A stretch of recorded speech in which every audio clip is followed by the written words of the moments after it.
জামাত সবসময় বলে আসছে যে তারা নারীদের সম্মান করে, নারীদের ইজ্জত করে। আমরা সবাই জানি জামাত ৭১ সালে তাদের দেশদ্রোহী ভূমিকা, দেশের স্বাধীনতার বিপক্ষের ভূমিকা, গণহত্যার ভূমিকা এবং গণধর্ষণের মতো জঘন্য অপরাধ যা ২ লাখ মা-বোনের ইজ্জত নিয়ে তারা ফেলেছে, সেটা ইতিহাসের প্রতিটি পাতায় লেখা আছে। এই বিষয়ে কেউ অস্বীকার করতে পারবে না। ১৯৭১ সাল আর আজকে ২০২৬ সাল। সময় অনেকটা গড়িয়ে গেছে। অথচ জামাতের চরিত্র এতটুকুও বদলায়নি না। তারা আগেও নারী বিদ্বেষী ছিল, এখনো নারী বিদ্বেষী আছে।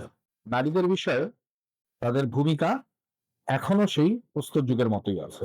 তারা নারীদেরকে সম্মান করতে জানে না। তারা মুখে অনেক কথা বলে, কিন্তু কাজে ঠিক তার বিপরীত। আমরা নির্বাচনের সময় এর আগেও দেখেছি যে বিভিন্ন দল, বিভিন্ন প্রার্থী একেকটি লেবাস আসে। এবারের নির্বাচনেও তার ব্যতিক্রম নয়।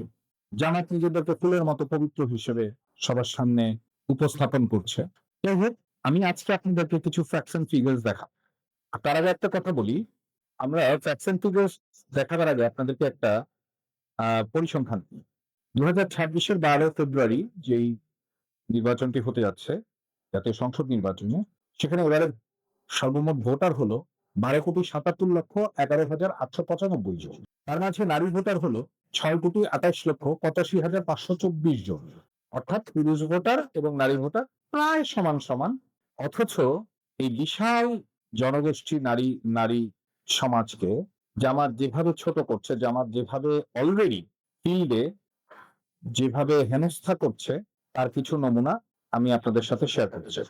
প্রথমে আমরা একটি ক্লিপ দেখে আসি, যেখানে জামাতের একজন নারী নেত্রী বলছেন, নারী প্রার্থীদের মানে সংসদ নির্বাচনে নারী প্রার্থী, এখানে আপনাদেরকে আরেকটু ইনফরমেশন দিয়ে রাখি। সেটা হলো এবার এই আসছে ১২ই ফেব্রুয়ারি নির্বাচনে সর্বোচ্চ সংখ্যক নারী প্রার্থী দিয়েছে বিএনপি।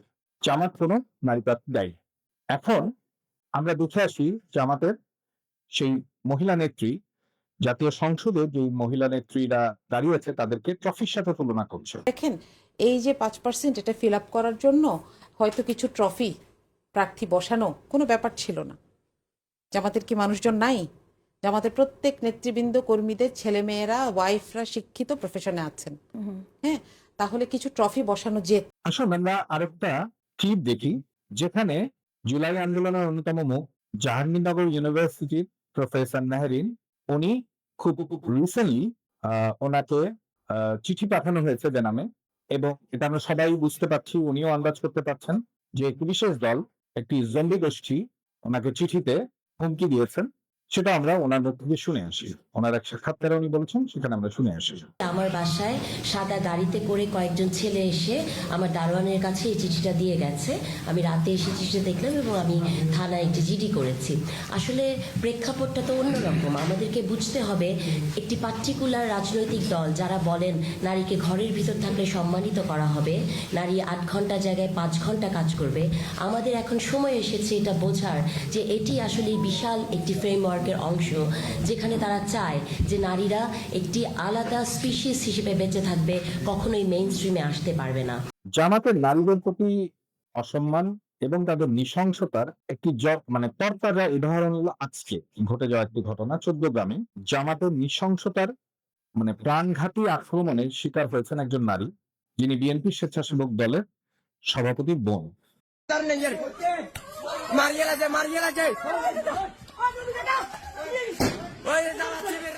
এটা আজকের ঘটনা না। আসুন আমরা আরো কিছু আহ প্রমাণ আপনাদের কাছে দেই যে কিভাবে জামাত নারীদের সম্মানের নামে হেনস্থা করে।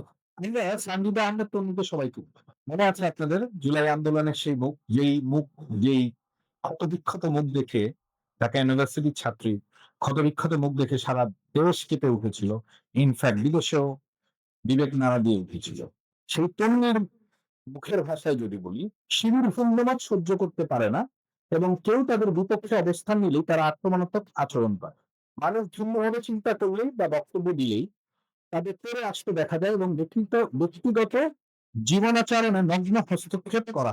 কথাটি আমানি, এই কথাটি সানজিদা আহমেদ তন্নি, গবেষণা ও প্রকাশনা সম্পাদক, ডাকসু। আসুন এবার আমরা আরেকটা ক্লিপ দেখে আসি, যেখানে ছাত্র দলের জগন্নাথ ইউনিভার্সিটির নারী নেত্রী, ছাত্রদল নেত্রী খাদিজাতুল কোবরা যে নিকৃষ্ট বুলিং এর শিকার হয়েছেন এবং সাইবার বুলিং এর শিকার হয়েছেন, তার মুখে শুনে আসি। এখানে জাস্ট ক্লিপটা দেখাবার আগে আমি আপনাদেরকে একটু মনে করিয়ে দিতে চাই, এই সেই খাদিজাতুল কোবরা যখন ছুমা, সার্জিস, হাসনাত, নাহিদ কেউ ছিল না, তখন এই খাদিজাতুল কোবরা আপনাদের অধিকারের জন্য কথা বলতে, যে বাংলাদেশের মানুষের গণতান্ত্রিক অধিকার ফিরিয়ে আনার লড়াইয়ে লড়তে, যে ফ্যাসিস্ট সরকারের হাতে নিগৃহীত হয়েছিল, নির্যাতিত হয়েছিল এবং কয়েক মাস জেল খেটেছিল।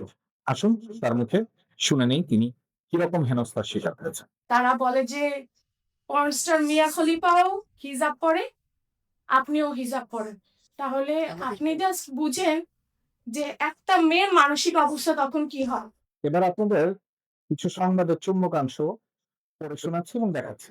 পিরোজপুরে ইন্দুরকানীতে এক নারীকে চাকরি দেওয়ার আশ্বাস দিয়ে দুদিন আটক রেখে ধর্ষণের অভিযোগ উঠেছে উপজেলা বালিপাড়া ইউনিয়ন জামাত ইসলামীর বর্তমান রোকন নাসিরউদ্দিনের বিরুদ্ধে।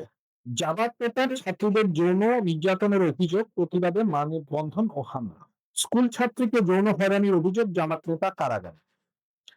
ঘটনাটি ঘটে লক্ষ্মীপুর রায়পুরে চতুর্থ শ্রেণী স্কুল ছাত্রীকে যৌন হয়রানি মামলায় প্রধান শিক্ষক জামাত নেতা আব্দুর রহিমকে কারাগারে পাঠিয়েছে আদালত। আপত্তিকর অবস্থায় ধরা পড়ে লজ্জায় গামছা ছেড়ে পালালেন জামাত নেতা। পটুয়াখালী কলাপাড়ায় নিজ বাড়িতে যৌনকর্মীদের আশ্রয় দেওয়ার অভিযোগে কুয়াকাটা পৌরসভার ৫ নম্বর ওয়ার্ডের জামাতের সভাপতি আব্দুল হালিমকে দল থেকে বহিষ্কার করা হয়েছে। কালের কণ্ঠ নিউজ করেছে, বাড়িতে যৌনকর্মীর আশ্রয় দেওয়ার অভিযোগে জামাত নেতা বহিষ্কার। পোল্ট্রির মাংস রুটি খেতে প্রবাসীর ঘরে পরকীয়া ধরা খেলেন জামাত নেতা, অতঃপর তার বিএনপি সাজার চেষ্টা। Just ভাবুন, বিএনপি নেত্রী ও তার বোনকে প্রকাশ্যে পেটালেন জামাত নেতা। রাজশাহীর কবাই উপজেলার কাপখালী থানার এলাকার বিএনপির এক নেত্রী ও তার বোনকে প্রকাশ্যে জুতা পেটা ও পেটে লাথি মারার অভিযোগ উঠেছে স্থানীয় জামাত নেতা নুরুল ইসলামের বিরুদ্ধে। আরো আছে, পুতুয়ায় জামাত নেতার বিরুদ্ধে স্কুল ছাত্রীকে ধর্ষণ চেষ্টার অভিযোগ। ইনকিলাব খবর করেছে, তেতুলিয়ার মাদ্রাসা ছাত্রীর ধর্ষণের অভিযোগ, জামাত কর্মী আটক। যুগান্তরের সংবাদ, ছাত্রীদের যৌন নির্যাতনের অভিযোগে জামাত নেতা বহিষ্কার। ঢাকা টাইমসের সংবাদ, শিশু ধর্ষণের চেষ্টা, জামাত নেতাকে গণধোলাই। গাজীপুরের কালিয়াকৈরে ৯ বছরের এক শিশুকে ধর্ষণ চেষ্টার জেরে জামাত ইসলামের কালিয়াকৈর পৌরসভার পৌর শ্রমিক কল্যাণের সভাপতিকে গণধোলাই দিয়েছে এলাকাবাসী। জামাত কর্মীর বিরুদ্ধে ধর্ষণের অভিযোগ। যুগান্তরের নিউজ। বাংলা ট্রিবিউন বলছে, জামাত নেতার মেয়েকে ধর্ষণ চেষ্টা, শিবির নেতা কারাগার। এই হচ্ছে জামাতের নারীদের প্রতি সম্মানের নমুনা। আরো বলছি, আমার দেশ সংবাদ করেছিল, ছাত্রীদের যৌন হয়রানির অভিযোগে জামাত নেতা বহিষ্কার। রংপুরের মিঠাপুকুর উপজেলার বালাঘাট ইউনিয়ন পরিষদের এক নারী সদস্যকে শারীরিক নির্যাতন সহ গণধর্ষণের অভিযোগে চেয়ারম্যান ও সাবেক জামাত নেতা আবুল হাসনাত রতনকে গ্রেফতার করেছে পুলিশ। ইত্তেফাকের নিউজ, জামাত নেতার বিরুদ্ধে ধর্ষণ চেষ্টার মামলা, পুলিশকে এমপি প্রার্থীর হুঁশিয়ারি। ঢাকা নওগাঁ শাখার জামাত সেক্রেটারি মোহাম্মদ আলীর বিরুদ্ধে ধর্ষণ চেষ্টার মামলা। ইনকিলাবের নিউজ, কুষ্টিয়ার কোকশাহের তৃতীয় শ্রেণীর ছাত্রকে ধর্ষণের অভিযোগ ওঠায় জামাত কর্মী আমির হোসেনকে জুতাপেটা করে মীমাংসা করেছেন দলীয় নেতারা।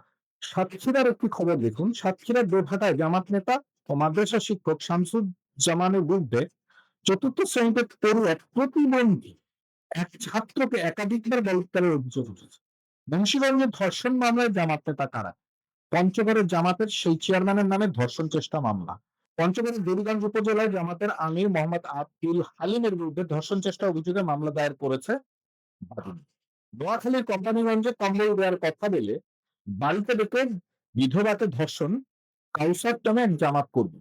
আন্দোলনকারী ছাত্রীদের পোশাক নিয়ে ইসলামী বিশ্ববিদ্যালয় আল কোরআন অ্যান্ড ইসলামিক স্টাডিজ বিভাগের সভাপতি ও জামাতপন্থী শিক্ষক সংগঠন গ্রিন ফোরামের সদস্য অধ্যাপক নাসিরউদ্দিন নিঝুর আপত্তিকর মন্তব্যে একটি অডিও ক্লিপ সামাজিক যোগাযোগ মাধ্যমে ফেসবুকে ছড়িয়ে পড়েছে।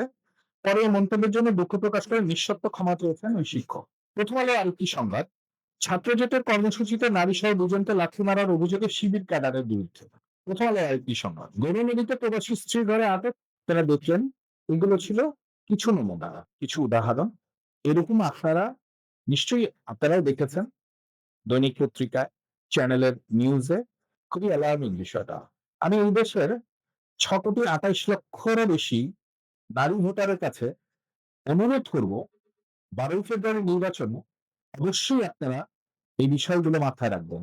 যারা ৭১ এ গণধর্ষণ করেছিল, যারা পরবর্তীতে বিভিন্ন সময় নারীদের হেনস্থা করেছে, গুপ্তভাবে, সুপ্তভাবে যারা মুনাফিকি করে বেড়াচ্ছে, যাদের কাছে রাজনীতির বিষয়বস্তু হলো ধর্ম, যাদের কাছে রাজনীতির বিষয়বস্তু হলো বা যাদের কাছে ধর্মের অন্যতম বিষয় হলো জান্নাতের টিকিট বিক্রি করা, পুরুষদের জন্য ৪ বিয়ে জায়েজ করা এবং নারীদের শারীরিক গঠন নিয়ে মন্তব্য করা বিভিন্ন ওয়াজ মাহফিলে, এই সবকিছু মাথায় রেখে আপনারাই পারেন তাদেরকে উচিত শিক্ষাটা দিতে। এবং আমার বিশ্বাস এই দেশের প্রতিটি নারী তাদের নিজের স্বাধীনতা, তাদের পরিবারের স্বাধীনতা, পরবর্তী প্রজন্মের স্বাধীনতা এবং প্রত্যেকের নিরাপত্তার জন্য আসন্ন ত্রয়োদশ জাতীয় নির্বাচনে এই জামাতকে না বলবেন, জামাতের বিরুদ্ধে ভোট দিবেন এবং এই সমস্ত বিষয় মাথায় রেখে আপনাদের ভোটাধিকার প্রয়োগ করবেন। সবাইকে ধন্যবাদ। ভালো থাকবেন, সুস্থ থাকবেন, নিরাপদে থাকবেন। নারী হেনস্থাকারীদের না বলুন।